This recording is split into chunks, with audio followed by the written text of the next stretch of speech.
beleza? Hoje estamos aqui para mais um vídeo neste canal. Hoje vamos fazer um unboxing de um fingerboard. Então vamos abrir e vamos ver o fingerboard. Já vem montado, galera. Ó, montadinho, veio montado com a tape, tudo. Tem rolamento. Ó. Rolamento muito bom. E vem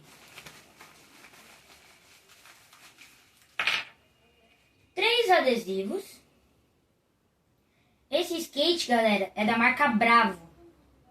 Aí vem 3 adesivos. E uma chavinha.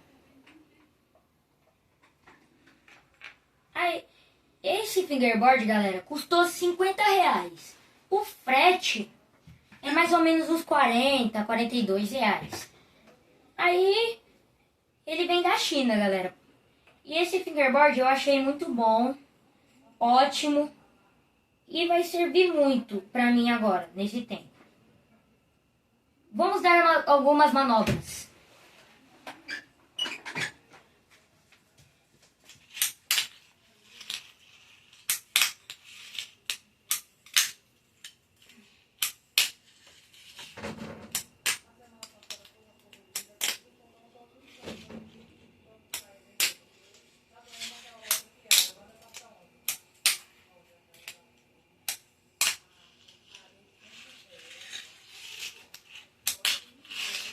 Olha, galera.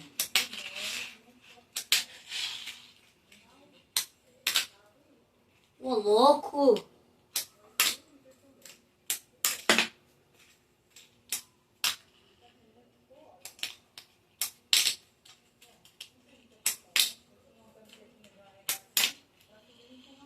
Foi isso então.